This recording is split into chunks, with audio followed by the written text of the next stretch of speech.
Bienvenue dans CRO & Co, le podcast qui décrypte l'art d'optimiser vos conversions et votre e-commerce à travers des conseils terrain, concrets et actionnables. Et CRO & Co, ce n'est pas qu'un podcast, c'est aussi une newsletter avec le récap de chaque épisode, des bonus exclusifs et de nombreuses ressources offertes à chaque épisode. Le lien est en description ou sur mon profil LinkedIn, et ça fera aussi très plaisir à ma mascotte Croco.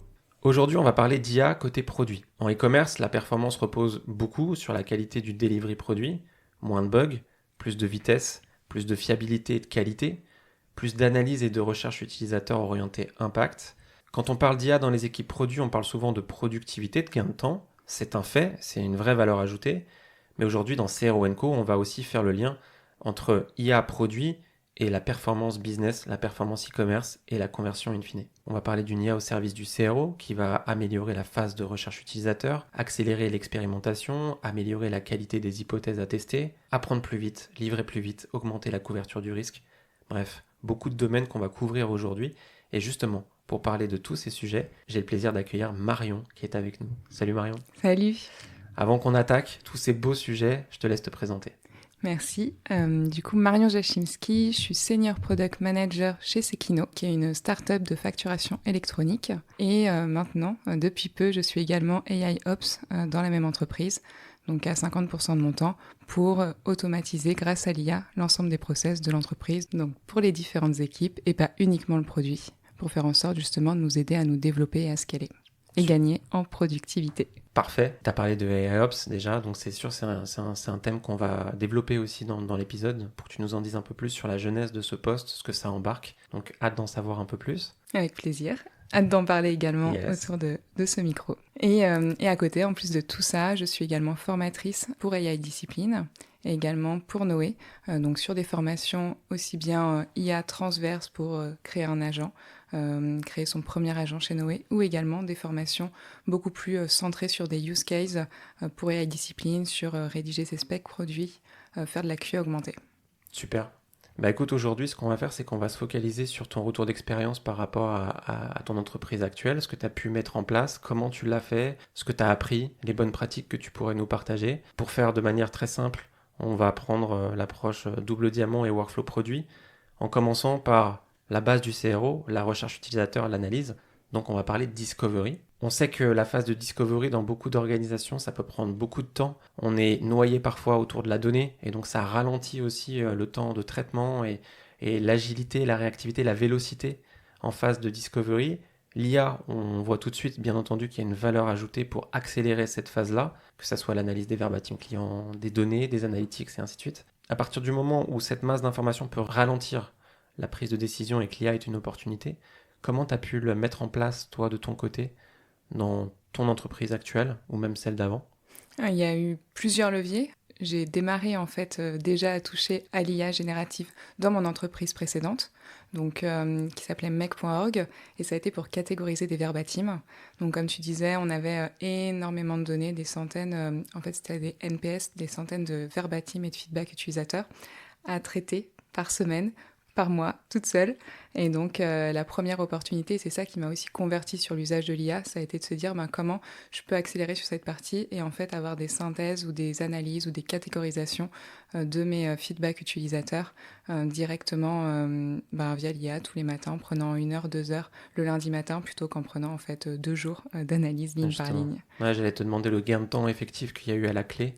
Donc c'est ce que tu viens de mentionner, 2 heures versus 2 jours. Quand on a 200 lignes à lire dans un tableau Excel, c'est peut-être pas 2 jours complets, mais avec toutes les interruptions qu'on a en tant que product manager dans notre quotidien, on arrive vite à mettre 2 jours, sauf que quand il faut le faire toutes les semaines et qu'on a besoin de prendre des décisions sur cette donnée de manière rapide, c'est pas un temps qui est entendable en fait au quotidien, surtout dans des petites structures.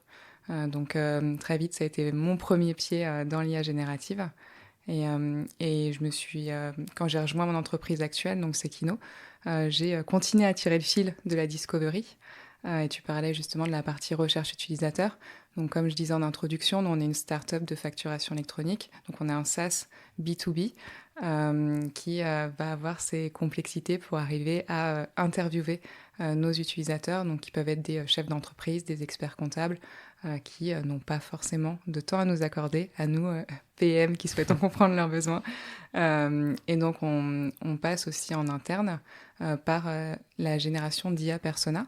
ou de synthétique persona en fait. L'idée c'était de simuler les comportements que nos utilisateurs pouvaient avoir en se retrouvant face à l'outil, face à notre outil Sekino. Et donc pour créer ces personas, parce que le but c'est pas de le faire sur rien du tout en termes de données et que du coup ça soit hyper générique et pas exploitable, on est reparti d'interviews passées de nos bases de données pour faire en sorte que les comportements imaginés par l'IA soient le plus proches des comportements réels de nos personas utilisateurs. Ok, c'est vrai que c'est un sujet qu'on voit de plus en plus, les synthetic users, avec tous les biais que ça peut embarquer, tous les avantages aussi que ça peut apporter, parce que entre, par exemple, des entreprises qui auraient zéro retour par rapport à justement cette approche de synthétique user ou de persona via l'IA, surtout le point que tu as mentionné, c'est entraîner sur des données existantes de tes clients, ce qui fait que tu lui demandes pas juste un prompt pour dire fais-moi un personnage générique, c'est vraiment basé sur les retours terrain, les feedbacks qu'ils ont, donc il est quand même déjà custom sur cette approche-là. Euh, Comment ça se passe concrètement? Donc tu l'as créé, avec quel outil? Comment tu viens l'interroger? Comment tu embarques justement et que tu viens interroger ce persona IA dans ta phase de discovery? Alors c'est tout simplement un projet dans ChatGPT que j'ai créé. Et en fait, je l'ai en 2 étapes. C'est 2 modules finalement, deux projets, enfin un projet et après je fais appel à mon LLM classique. Mon projet il est là pour m'aider à générer un persona. Vraiment un persona qui va se baser donc sur cette donnée. Il va me proposer en fait par rapport à ma problématique plusieurs personas possibles. Je vais avoir des personas qui vont être des experts comptables, des personas qui vont être des clients.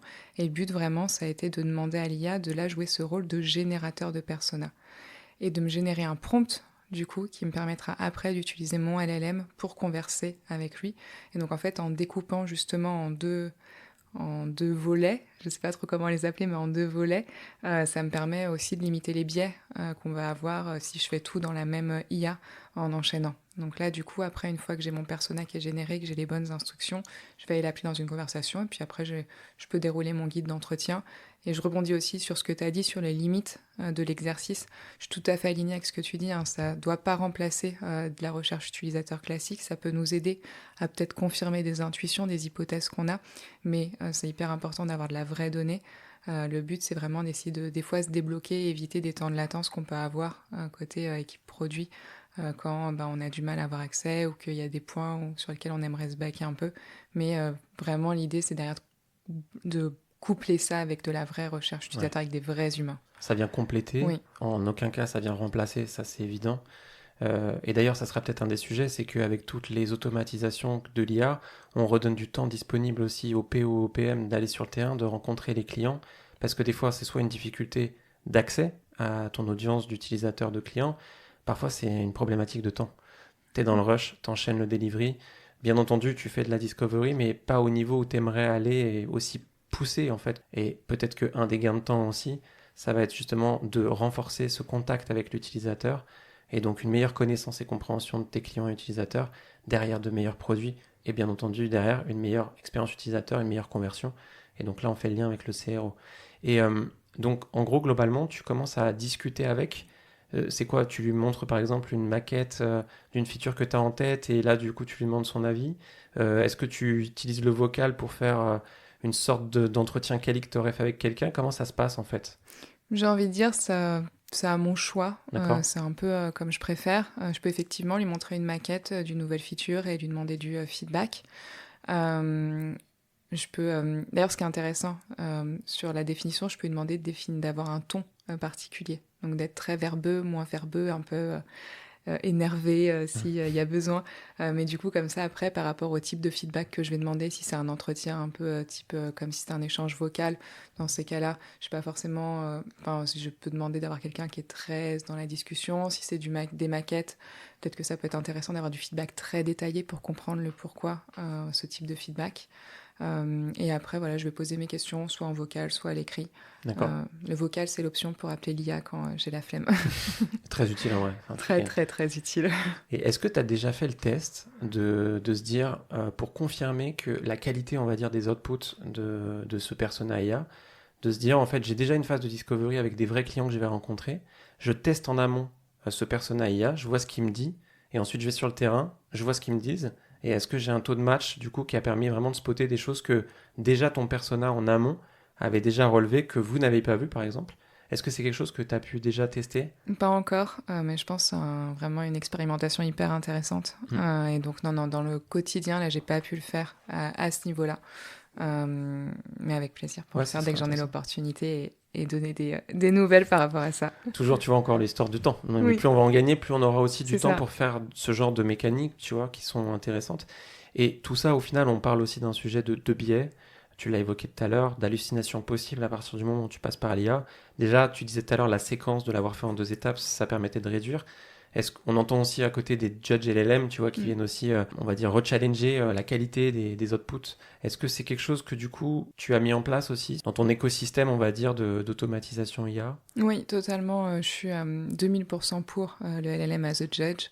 Euh, c'est plus notamment du coup sur la deuxième partie de la delivery, dont on parlera un peu plus en détail tout à l'heure, que pour l'instant je l'ai développé, parce que c'est là où j'ai vraiment de la production avec des tickets que je vais pousser directement via mon agent dans l'outil de ticketing, dans Linear. Et là, effectivement, j'ai un agent de challenger qui s'assure que mon output est stable au fil du temps et qui, en tant que agent extérieur, challenge justement l'agent producteur. Et je découpe même mes workflows du coup en général par agent, pareil pour sécuriser et éviter d'avoir un agent qui touche un peu à tout. Et du coup, on se retrouve pareil avec un décalage de output. Ok, super. Une des briques dans ta discovery, c'est certainement de la veille que tu fais, benchmark. Je ne sais pas déjà si est-ce que c'est de la veille concurrentielle sur ton secteur, est-ce que c'est de la veille de features sur des concurrents, est-ce que c'est de la veille sur de l'actualité globale, et est-ce que tu l'utilises justement dans cette phase de discovery et comment? Ça me change la vie. Effectivement, j'utilise beaucoup. Idem, on est sur un SaaS. La difficulté des SaaS, c'est d'avoir accès au SaaS de nos concurrents. Je vais pas créer un compte chez l'intégralité de mes concurrents. Et donc, ce que permet de faire l'IA, parce que pareil, ben, en fait, aller chercher chez nos concurrents, on pourrait utiliser tous les sites, les help, les FAQ, tout scanner, tout lire et tout. En tant qu'humain, c'est beaucoup, beaucoup, beaucoup d'heures de temps que je n'ai pas. Et donc, idem, là, en fait, j'ai un agent qui est sur Dust, là, du coup, que j'utilise, qui me permet d'aller scraper, en fait, les FAQ, les centres d'information, les help centers de mes concurrents. Souvent, je le fais de manière assez ciblée sur des features, pour pas que ça soit trop large, soit parce que ça va prendre trop de temps, et aussi parce que ben, ça augmente le risque d'hallucination. Et j'ai vraiment un agent qui va s'occuper de ça, de benchmarker par rapport à des features sur lesquelles on est en cours de réflexion pour alimenter les phases de discovery, de shaping, nous aider aussi à prioriser et donc avoir une synthèse type one-pager, un peu des éléments clés sur tel ou tel sujet qui se font dans le marché, dans la concurrence, pour être au standard en fait. Tu peux Du nous donner marché. un exemple sur une feature par exemple et voir Euh, le type d'output ouais. qui t'a donné et du coup qu'est-ce que tu as pu ajuster à ton niveau en tant que POPM? Bah, en fait, ça me permet de m'aider pour la priorisation beaucoup. Nous, aujourd'hui, on est une start-up qui est quand même jeune sur le marché de la facturation électronique. On est face à des acteurs comme Penny Lane, comme Conto, qui sont des acteurs qui sont très bien implantés, qui ont déjà de nombreuses fonctionnalités sur leur site web, qui ont des équipes beaucoup plus importantes que la nôtre. Et du coup, en fait, ça me permet, là, je l'ai fait récemment, alors c'est sur des features de comptabilité, donc je ne suis pas sûre que ça parlera à tout le monde, mais ce qu'on appelle le journal de banque, qui est un moyen de suivre sa comptabilité. Et donc en fait, ça m'a permis de prioriser dans la construction de la feature ce qu'il fallait mettre en must-have finalement, parce que en fait, les concurrents, ils avaient abordé tel sujet de telle façon, ils avaient ils avaient mis telle feature, il y avait des décalages entre les différents concurrents sur d'autres éléments de la feature. Et donc en me disant, en fait, si je veux que mes utilisateurs aient un niveau de satisfaction minimum, il me faut à minima avoir ce qu'ont mes concurrents. Et donc la restitution, après, c'est plutôt un tableau, une priorisation. Et derrière, par contre, la décision, elle me revient à moi. Le but, c'est que l'IA, elle m'aide vraiment à scanner l'information rapidement, qu'elle m'aide à l'ordonner, à l'agencer, entre guillemets, intellectuellement, que je puisse la digérer facilement. Mais après, c'est à moi vraiment d'arbitrer Et donc de pouvoir recouper ça avec les SIA persona, les interviews, Exactement. etc. J'allais dire, après tu repars sur la phase de discovery pour valider justement le vrai intérêt, les besoins et les attentes de tes utilisateurs. Comme tu disais, en plus, il y a une autre valeur ajoutée, c'est une aide à la priorisation que tu pourras bien entendu ensuite valider dans ta phase de discovery auprès de tes utilisateurs ou potentiels utilisateurs. Donc là, c'est aussi une vraie aide de ce côté-là. Oui, totalement. Et en plus, en fait, pour compléter les différentes phases de mon double diamant, mais du coup, mon cube de Discovery aussi, je sais pas trop comment dire. La première phase du diamant. J'ai différentes facettes de mon diamant première phase, mais j'ai aussi 2 agents. Un qui va être connecté à un outil qui s'appelle Atio, qu'on utilise en interne pour enregistrer tous les calls que va avoir les sales avec les prospects, vraiment des calls de découverte, mais ça permet d'identifier, d'avoir des besoins clients, des besoins business qui sont remontés. Donc ça, c'est hyper intéressant d'avoir cette vision. Et j'ai pas le temps d'aller voir tous les calls qu'il va y avoir côté sales. Donc j'ai un agent là qui va pareil analyser via Atio, via leur MCP, qui va scanner toute l'information et me remonter de manière, comme le benchmark, très factuel, les éléments qui sont utiles sur telle ou telle feature, comme besoin non adressé aujourd'hui sur notre outil. Idem, ça me permet derrière de mieux décider.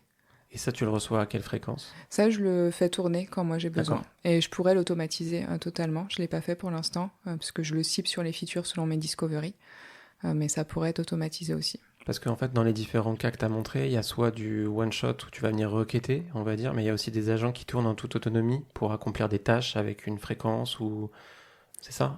Pour l'instant, justement, pour l'instant, ils sont plus à tourner en one-shot à ma demande. D'accord. Parce que je voulais les stabiliser bien sur la output. Je voulais faire en sorte aussi qu'au niveau de l'équipe produit, on les utilise tous et qu'on puisse itérer un peu dessus. Après, effectivement, ça peut être totalement intéressant de se dire, et ça fait partie des missions que je vais avoir sur ma casquette AI Ops demain, comment est-ce qu'on incrémente ces process au sein de l'équipe produit pour se dire, effectivement, peut-être que tous les lundis matins, on a besoin de savoir quels sont les besoins qui ont été remontés auprès des sales par les clients lors des différents calls et qui peuvent alimenter en fait la roadmap, qui peuvent alimenter la réflexion stratégique ou les différentes squads. Et ça, je pense que c'est plus une réflexion qu'il faut qu'on construise avec la Head of Product, mais qui a carrément de la valeur et qui va sûrement arriver très très vite. Très bien. Non, mais en fait, là, tu l'as quelque part, cette voix du client aussi, via ces appels terrain, qui arrivent à toi, même si tu assistes pas, et qui potentiellement viennent alimenter tes personas aussi en continu. Parce que tu vois, lors d'un appel, là où ils bloquent, là où ça peut créer une frustration, là où ils émettent des besoins, une expression de besoin ou des attentes. Donc, tu as déjà aussi une façon... un mindset, une personnalité qui viennent aussi peut-être enrichir la qualité de tes personas in fine. Totalement, et ce qui est intéressant aussi avec l'IA quand on l'utilise sur ce canal-là d'analyse d'interview, c'est de lui demander de citer des illustrations pour appuyer un peu les éléments qui remontent sur la synthèse qu'elle fait, ce qui me permet moi aussi de m'approprier un peu plus la matière et de checker les hallucinations. Ça permet de backer pas mal les hallucinations, c'est un bon tips pour utiliser l'IA quand on ne sait pas trop...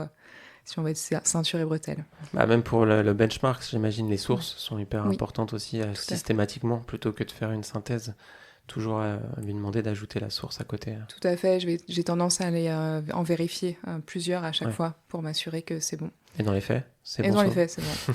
C'était pas bon il y a quelques temps.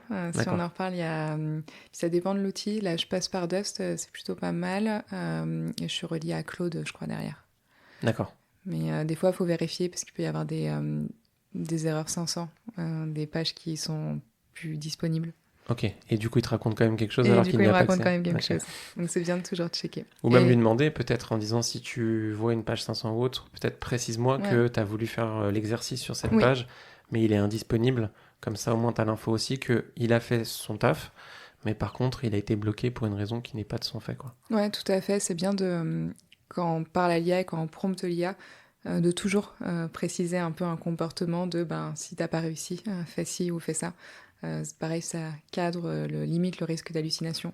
Mais je trouve que là, tu viens capitaliser aussi sur tes compétences produits, dans lesquelles quand tu écris des specs et que tu réfléchis à tous les cas possibles, alors il se passe ça, mais en fait, tu viens aussi capitaliser sur toute ton expertise POPM pour... de toute façon, c'est du produit que tu fais avec l'IA. derrière. On parlait tout à l'heure de prio, je pense que tu as tellement de use cases aussi qu'il faut que tu priorises à ton niveau aussi. Et là, effectivement, réfléchir à tous les cas pratiques, itérer, enfin, tu vois, on est clairement... C'est ce qu'on a tendance, quand je fais les formations, ce que j'ai tendance à dire, c'est notre agent, c'est un petit produit. Et donc, il faut toujours commencer par un petit périmètre. On commence par le MVP de notre agent et après on itère et on le fait grossir. Parce que de la même façon qu'un produit, quand il y a trop de lignes de code et qu'il y a un bug, on n'arrive pas et on passe du temps à le débugger. Ben, notre agent, c'est pareil. Le niveau de qualité, si on commence trop gros, notre produit, ben, le niveau de qualité, il va pas être forcément au niveau. Si on commence petit, on va pouvoir investir les efforts pour avoir le bon niveau de qualité. C'est ça. Ben, notre agent, c'est pareil. Ouais. Et puis tu le mets sur le marché, on va dire, très rapidement. Tu collectes du feedback tout de suite. Tout à fait. Boucle de feedback, tu itères, t'améliores, t'ajustes avec des vrais utilisateurs. Et si on reste sur les bonnes pratiques du produit, c'est aussi pas créer des produits IA qui ne servent à rien juste pour se faire plaisir, mais qui répondent bien, c'est le b.a.-ba, à un besoin, à une attente, à tu vois, un pain point concret. Et là, tu es sûr de développer quelque chose dans lequel il y a des utilisateurs derrière, parce que tu as détecté qu'il y avait un vrai problème, et pas juste c'est stylé, j'ai testé, ça fonctionne, regardez, mais au final, tu auras un utilisateur, voire pas du tout. Et tu n'auras pas forcément co-construit avec l'utilisateur final derrière, et donc tu peux avoir aussi un gap. Et donc là, on revient exactement sur process de développement produit agile. Totalement. Et c'est d'ailleurs pour ça que je pense qu'en entreprise, il y a de plus en plus ces rôles aussi de AI Ops ou autre naming, parce que alors, le terme n'est pas encore totalement démocratisé ou installé. Je sais qu'il y a plusieurs noms. T'as des product builders aussi. Ouais, product builder. Voilà, c'est pour ça. Donc, à renommer selon la connaissance de chacun, mais en tout cas qui commence à s'installer en entreprise, parce qu'il y a ce vrai enjeu de faire du produit, mais pour de l'interne, créer des agents, les faire adopter, qu'ils répondent à des besoins, qu'ils apportent de la valeur et qu'après ils vivent, et que si en fait on les utilise pas, qu'ils meurent, mais comme un produit. Et donc de la maintenance aussi et derrière. Donc de la maintenance, c'est ça. Et puis de l'onboarding comme un produit. Tu vois, donc c'est pas juste le mettre comme ça, mais accompagner l'usage, faire des démos, montrer aux utilisateurs finaux aussi comment ils fonctionnent pour s'assurer qu'il y a un vrai usage, une prise en main derrière aussi. Une fois que tu as vu tous ces insights et que tu as envie de tester très vite une feature, il y a une phase de wireframe, de prototypage. Est-ce que c'est quelque chose aussi que tu as implémenté à ton niveau pour aller beaucoup plus vite aussi pour de la génération de maquettes que tu pourrais soumettre très rapidement, soit à ton persona IA, soit à des vrais utilisateurs? Est-ce que du coup, tu as une couche aussi IA sur cette phase design? Aujourd'hui, on n'en fait pas chez Sekino, du prototypage avec IA, ni avec Lovable, ni avec des outils plus avancés comme Figma Make. On est en train de créer un design system, donc on aimerait bien pouvoir, en tout cas moi j'aimerais bien, parce qu'il y a un goulot d'étranglement de charge côté design, que des features simples qui rentrent dans le design system, qui ne nécessitent pas de créer de nouveaux composants, qu'on utilise l'IA pour pouvoir justement générer ces écrans, que le designer reste valideur, mais qu'en tant que PM, on puisse être, ou dev front, en fait, ça sera à voir, c'est vraiment un process qu'il faut qu'on crée en interne, c'est des discussions qu'on doit avoir et qu'on a déjà commencé à évoquer, mais qui nous permettrait d'alléger sa charge et lui permettre de se concentrer sur les features à forte valeur ajoutée. Même enjeu que les product managers, finalement, se libérer du temps. Et puis, en vrai, là, tu limites les écarts puisque tu te bases quand même sur ton design system avec des composants qui sont déjà validés, ce qui te facilite déjà, la création, et deux, le fait que tu es aligné avec la charte, avec le DS, avec le design system global. Et ça te permet aussi potentiellement d'itérer assez rapidement et de faire des allers-retours aussi sur la maquette sans avoir à redemander aussi. Comme tu as dit, après, point important, il reste valideur de toute manière derrière, mais ils peuvent travailler sur les nouveaux composants qui ne sont pas encore dans le design system ou autres missions. Effectivement, l'enjeu clé derrière à chaque fois, c'est de se décharger de tâches qui peuvent être faites par quelqu'un en toute autonomie, qui sont pas forcément à valeur ajoutée, et retrouver ce temps-là qu'on n'a pas forcément. Donc là, c'est encore une autre illustration. Donc potentiellement un projet qui arrive aussi. Et donc dans ton ancienne expérience, ça veut dire que tu l'as testé, ça? Non, ça pour le coup, je ne l'ai pas testé encore. Mais par contre, j'ai eu l'occasion, j'organise une de mes autres casquettes que je n'ai pas précisée en introduction. J'organise des événements avec iDiscipline, des ateliers. Qu'on en organise tous les 2 mois à Paris. Il y en a d'autres qui sont organisés en province aussi. Et c'est des moments 1 heure pendant lesquels on est hands-on et on utilise l'IA. Et donc j'ai eu l'opportunité d'en organiser un chez Wikaza en janvier, et où on a justement travaillé sur Lovable pour maqueter en 1 heure des écrans Wikaza comme si on était en recherche utilisateur. Et c'était hyper intéressant. Et en fait, eux, je sais qu'ils l'utilisent dans le quotidien pour cette partie de discovery, et que ça marche du feu de Dieu. Hein. Ouais. Puis tu as Cloud Design qui est partout Et aussi voilà. en ce moment, qui vient C'est aussi, ça. tu vois, démocratiser ce genre d'approche dans lequel maintenant tu casses des barrières à l'entrée aussi pour des gens à partir du moment où tu respectes un cadre, un design system, que c'est carré de toute manière, tu casses quand même des barrières à l'entrée et ceux qui n'ont pas forcément des expertises design peuvent au moins à ce stade de discovery pour gagner en vélocité, en agilité, tester très rapidement. En tout cas, réduire cette partie-là pour mettre rapidement, en tout cas plus vite, une première maquette, un premier prototype dans les mains d'un utilisateur. Et sur cette base-là, boucle de feedback et itérer. C'est ça. Ça débloque plein de choses. Le seul goulot d'étranglement maintenant, c'est nous. Ouais. Il y a tellement d'outils. C'est quel est le bon outil par rapport à mon usage. Là, tu évoquais Cloud Design. Il y a effectivement aussi Figma Make, il y a Lovable, il y a... Dans 2 jours, tout rechange. C'est ça. Il y a un nouvel... En tout cas, c'est vrai qu'il faut suivre vraiment l'actualité. Et par rapport à ça, là, on est très côté PO. Donc, on voit qu'on gagne du temps côté design, on voit qu'on gagne du temps. On va l'évoquer après sur les specs et ainsi de suite.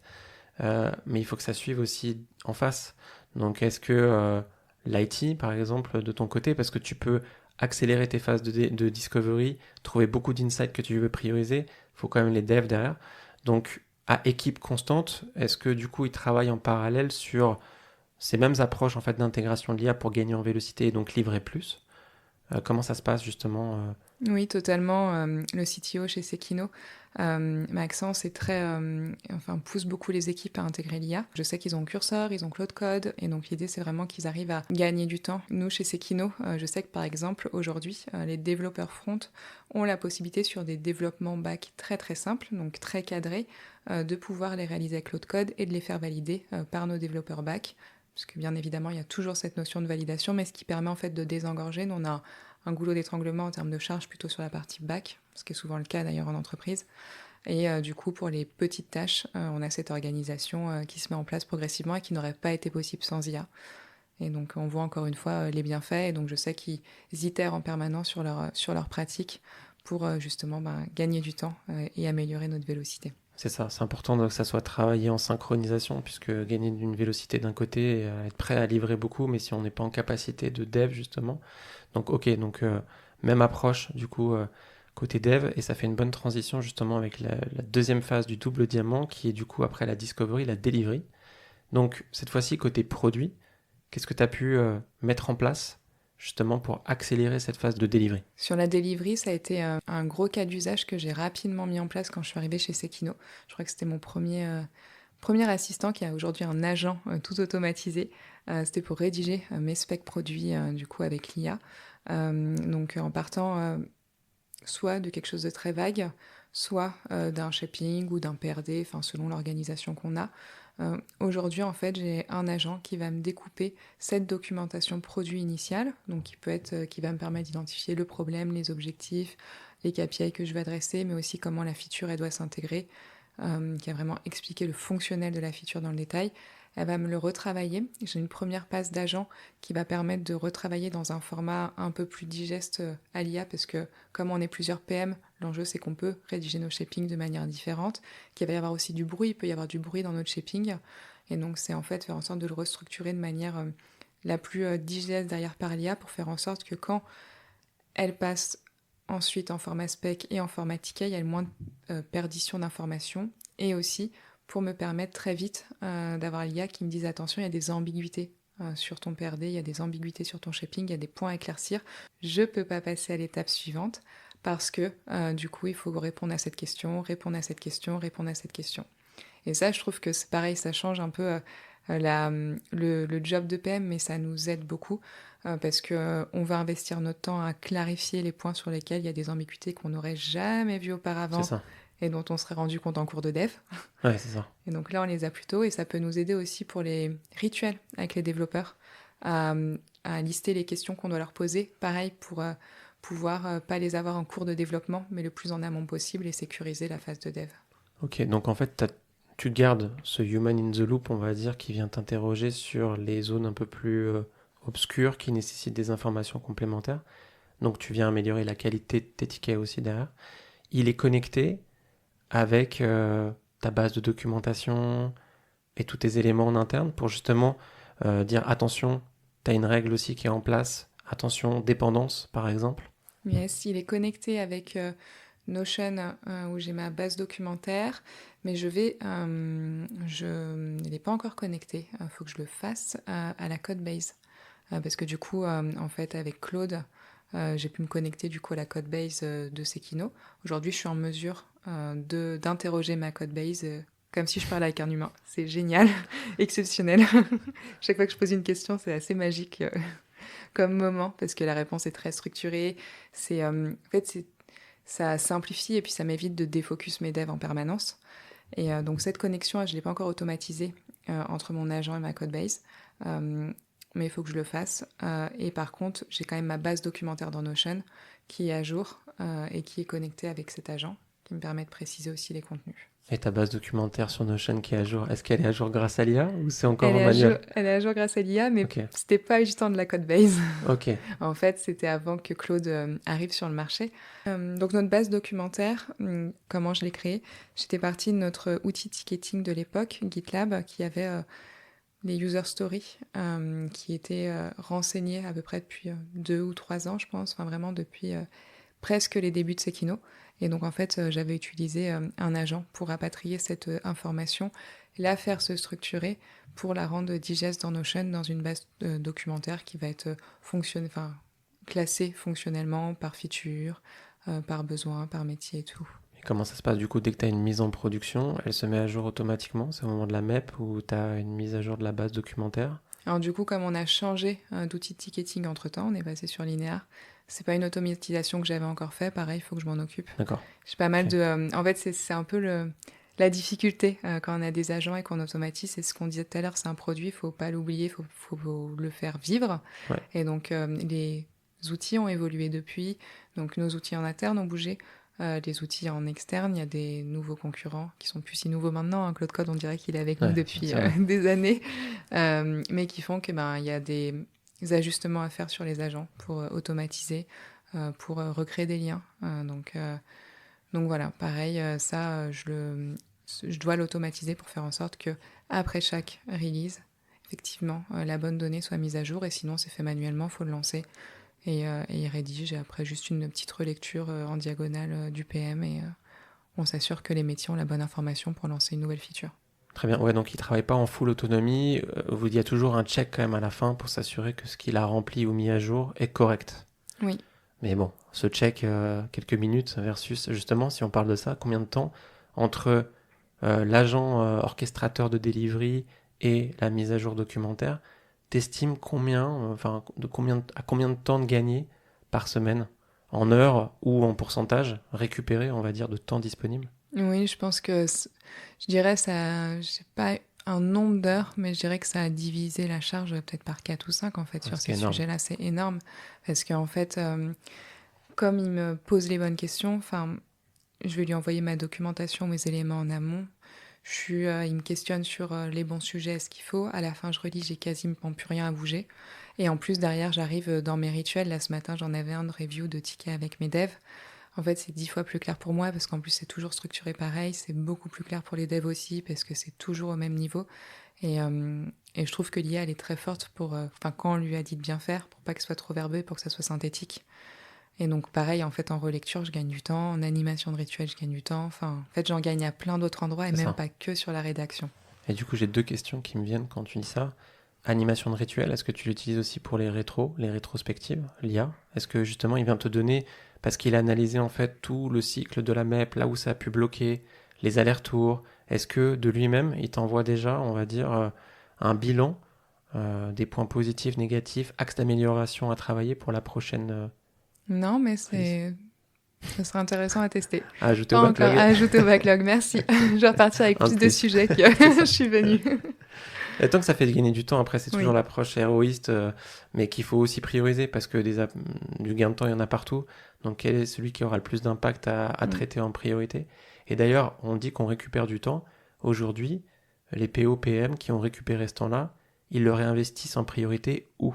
Est-ce que c'est pour passer plus de temps avec les utilisateurs, sur de l'analyse, Est-ce que justement c'est sur cette phase de discovery? Est-ce que c'est pour ouvrir, innover, benchmarker? C'est assez large ou il y a déjà un focus qui s'est dessiné? Donc en vrai, moi aujourd'hui, donc chez Sekino, on a une boîte qui se structure, donc qui est en train de se développer et de scaler. Donc le temps que je gagne, je le réinvestis pour, par exemple, ça a été pour lancer un nouveau produit avant qu'on construise la squad. J'ai pu être du coup sur deux sujets en parallèle en tant que PM. Aujourd'hui, ce temps en fait, ça va me permettre de prendre la casquette AI Ops. Alors du coup, je le réinvestis dans l'IA pour faire de la discovery en interne, pour paramétrer des agents. Donc du coup, moi, je suis peut-être un peu biaisée, mais je pense sincèrement que le temps va le réinvestir sur tous les sujets que tu as listés, en fait. Selon aussi où on en est, peut-être en tant que dans nos jobs et nos responsabilités en tant que PE ou PM. Si on a un gros focus des delivery, peut-être qu'on va pouvoir justement passer plus de temps pour préparer nos rituels, les animer. Peut-être que si on a un gros focus stratégie ou préparation de roadmap, pouvoir beaucoup plus préparer nos roadmaps, plus de temps avec les utilisateurs. Enfin, en fait, ça va... De toute façon, c'est propre à chaque C'est entreprise. ça. De se dire, le temps que j'ai pas pour faire... En fait, on récupère du temps pour faire un vrai travail de POPM aussi. Tu vois, c'est pas forcément en étant dans le rush, éteindre des feux, écrire des tickets pendant des jours, mais plutôt avoir une phase de relecture, de re-challenge, d'élever le niveau de qualité, de rencontrer les utilisateurs, et puis toucher aussi à, tu vois, le fait de pouvoir prototyper très facilement à partir d'un DS, c'est aussi des missions supplémentaires qui sont intéressantes où tu t'ouvres à tester autre chose en autonomie, sous réserve d'un cadre à chaque fois qui est hyper important. Mais voilà, c'est aussi ce genre d'illustration. Et vu qu'on parle de delivery, il y a aussi une phase qui peut prendre du temps, aussi bien côté IT que PO, c'est la phase de QA, de recettes. Donc là, quid également de l'intégration de l'IA dans cette phase qui peut être chronophage aussi. L'IA peut être hyper utile sur cette partie, notamment en tant que POPM pour identifier les bons cas, les bons parcours, ce qu'il faut tester quand on fait de la QA et pas s'éparpiller et nous aider à sécuriser du coup notre QA. C'est justement comme ça, moi en tout cas, que je l'utilise. Aujourd'hui, c'est pour m'aider à mettre, encore une fois, mon temps et mon énergie là où ça a plus de sens, là où ça a plus de valeur, et donc prioriser ma QA comme il le faut. Je pense que l'étape d'après, mais ça prend plus de temps de setup, c'est d'arriver à automatiser aussi une partie des tests avec l'IA. Nous, aujourd'hui, on ne l'a pas fait parce qu'on avait des contraintes sur notre front. Donc, on est en train de migrer. Donc, on en reparle quand on a migré de front avec notre nouveau design system, justement. Très bien. Et cette structure, en fait, l'IA, on peut la faire travailler quand la structure, elle est bonne. C'est toujours la même difficulté, le même Exactement. enjeu. Et là, en c'est fait... ce que la qualité, ce qui ça. rentre pour la qualité, ce qui ressort aussi, c'est Exactement. toujours les mêmes points, mais c'est vrai en fait. Donc, Exactement. Et donc là, nous, chez Sekino, on était un peu faiblard sur cette structure pour pouvoir l'automatiser à ce niveau-là. Par contre, je pense que ça pourra très vite arriver ensuite. Mais déjà, moi, je gagne du temps puisque je passe mon énergie en QA là où il faut, en fait. Et globalement, est-ce que pour essayer de se rendre compte à quoi ça ressemble, est-ce que par exemple, il arrive à détecter tout de suite un gap entre la maquette qui a été fournie et le dev qui est mis à disposition en phase de recette, en environnement de recette, il va te spotter tout de suite ce qui diffère déjà d'un point de vue peut-être design, cosmétique. Après, il fait aussi des tests potentiellement fonctionnels. Comment ça se passe en fait? Moi, l'idée, comment j'utilise, c'est vraiment pour me lister les tests fonctionnels que je dois faire. Parce que du coup, en fait, je vais avoir un créneau de 1 heure et demie dédié à ma QA. Et on veut release, les devs attendent, il va y avoir des allers-retours, on le sait. Et donc le but, c'est que justement, quand je fais cette QA, je puisse savoir fonctionnellement quel parcours il faut que j'aille tester. Sur la partie design, à construire avec notre équipe design aussi, justement. Jusque-là, on l'avait moins fait, mais effectivement, il y a des écarts de marge, il y a des écarts d'espacement, il y a tout ça à checker. Et je pense que l'IA peut très bien marcher oui, sur la base de capture écran, sur la base de vidéo comparée, connectée à Figma. En fait, ça peut très très bien marcher. Et du coup, comme j'ai connecté mon cloud à Figma récemment, ah d'accord, ok. Du coup, je vais pouvoir... c'est un bon use case aussi à mettre en place. Le fait que tu es connecté, je rebondis, du coup, tu as connecté Claude à Figma, tu l'utilises dans justement à quelle fin principale? Là, le use case que j'explore, c'est comment est-ce que je peux gagner du temps sur la revue de maquette quand on prépare un rituel pour identifier potentiellement les trous dans la raquette qu'il va y avoir entre la user story que j'ai rédigée et la maquette qui est produite. D'accord. Parce qu'en fait, on sait, en général, on a notre besoin, on a notre feature, on sait où on veut aller. Puis c'est toujours dur d'identifier tous les parcours à maqueter. Enfin, en général, on identifie les principaux et puis on arrive en rituel avec nos devs et nos devs a capacité extraordinaire de penser à tous les edge cases et on en oublie toujours un ou deux et c'est comment je peux arriver à sécuriser cette partie-là. Pareil parce qu'en fait je manque de temps pour avoir vraiment l'énergie de me poser bien dessus et donc c'est ce use case que j'explore en recoupant donc mes tickets, les maquettes produites côté design en amont de mes rituels et pour sécuriser. D'accord, et donc du coup dès que tu as un nouveau edge case qui est remonté par un dev, là tu viens réalimenter aussi ton IA ou ton agent pour lui dire tiens réintègre ça, pense-y bien la prochaine fois et donc apprentissage continu. Tout à fait, mise à jour, oui tout à fait, il y a cette partie qui va permettre de faire évoluer le prompt et après comme ça je peux alimenter le designer, moi, pour m'assurer aussi qu'on fait évoluer nos contenus et on n'oublie pas les prochaines fois. Donc tu accélères à la fois la phase de QA en temps mais aussi en qualité. Le lien avec le CRO est donc clair, tu as moins de bugs en prod, moins de régression, moins d'effets de bord, et donc derrière une meilleure expérience utilisateur et donc une meilleure conversion. Donc très bien, et ça tu l'as co-construit avec l'équipe IT justement, cet agent QA? Non, pas avec l'équipe IT, je l'ai fait en autonomie par rapport justement au périmètre aujourd'hui qu'il a, c'était pas c'est pour un ça, enjeu. effectivement. Voilà. Par contre, effectivement, demain, si on veut vraiment automatiser notre QA avec l'IA de manière concrète, dans l'outil, qu'elle fasse une partie de la QA à notre place, là, effectivement, c'est un travail à mener ensemble avec les équipes tech de Sekino. Parfait. Écoute, on n'a pas pu de toute manière voir tous les zooms de tout le cycle de vie produit, mais on a quand même fait des zooms qui sont clés. Et maintenant, on va parler quand même d'un sujet qui est important, qu'on a évoqué aussi en intro, c'est l'orga. Déjà en intro, tu disais que tu étais à 50% AI Ops, PM. C'est ça que j'aimerais creuser maintenant, c'est comment ce poste que tu n'avais pas il y a quelques semaines, mois, je sais pas, est arrivé sur la table.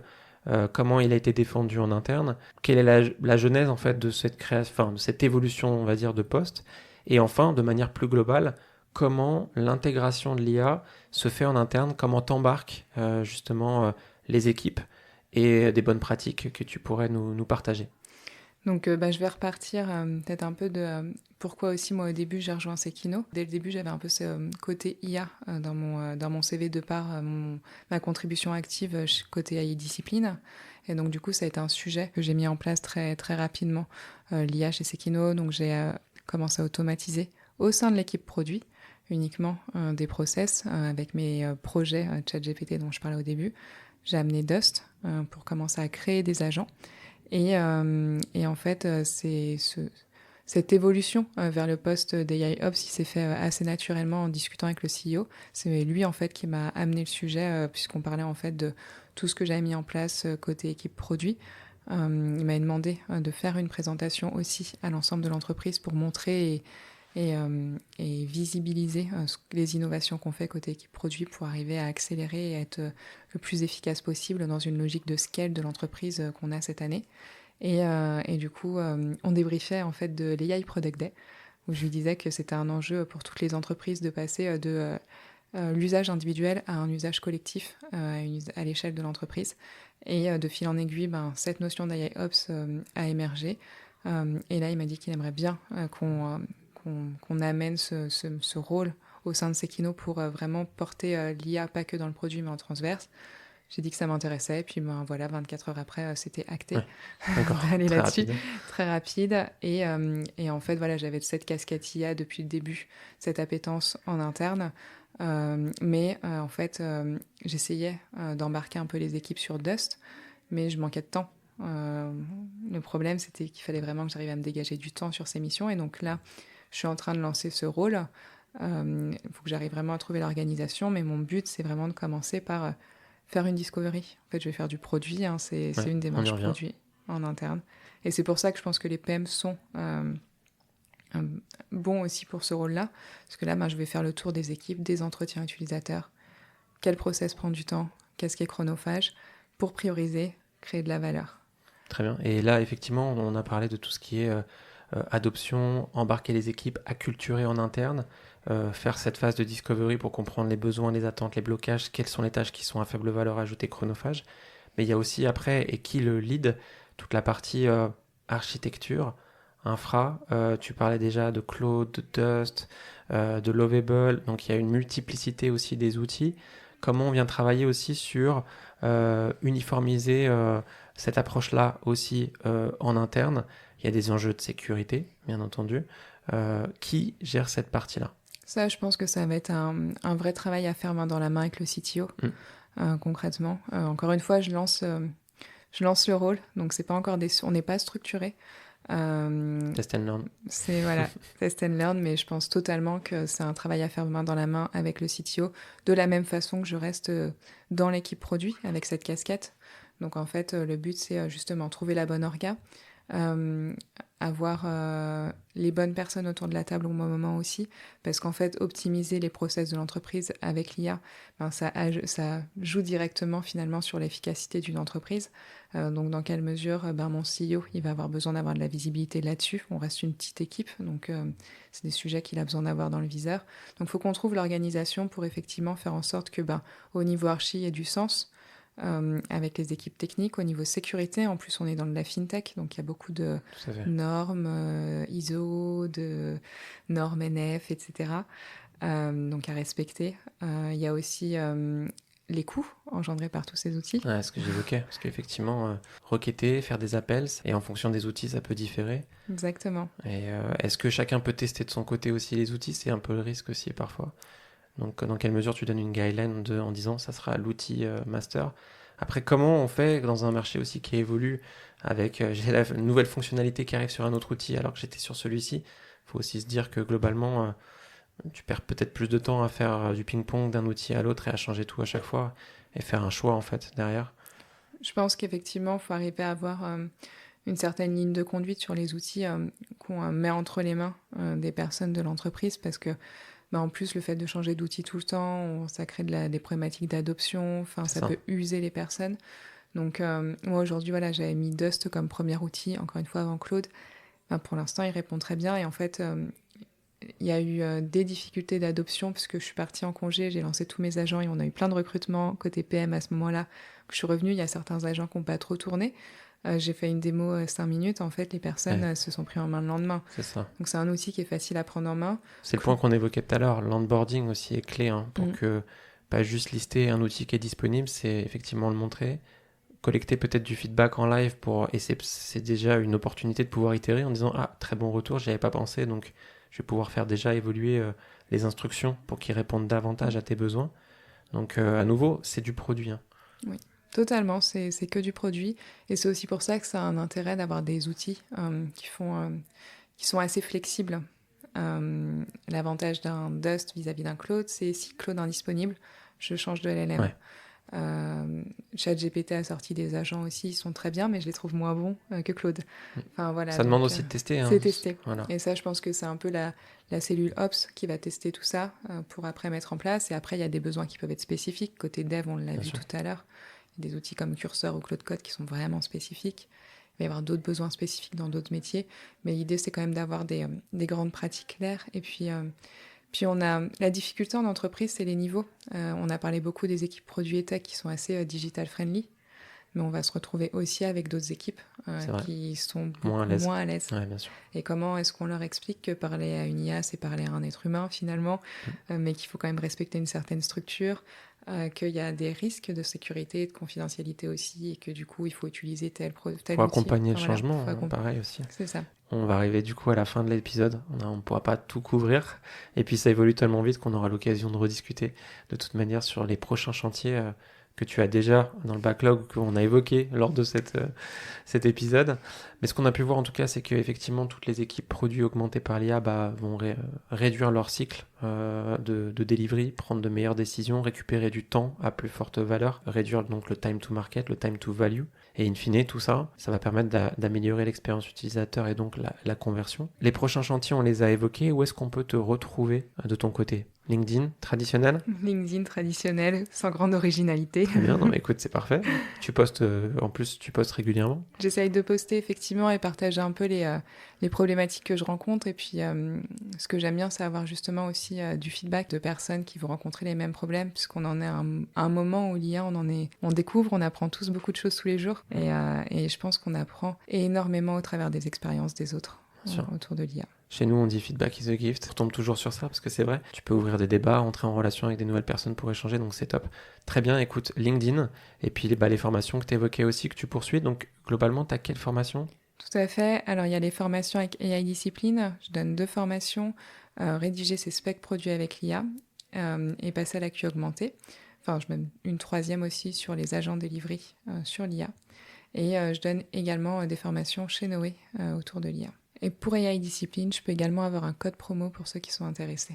Très bien, écoute, tu me le donneras. Je pourrais le pousser dans la newsletter. À chaque fois, il y a une newsletter qui accompagne l'épisode. Donc, avec plaisir pour mettre à disposition le code promo pour les abonnés. Merci encore, Marion. Merci beaucoup.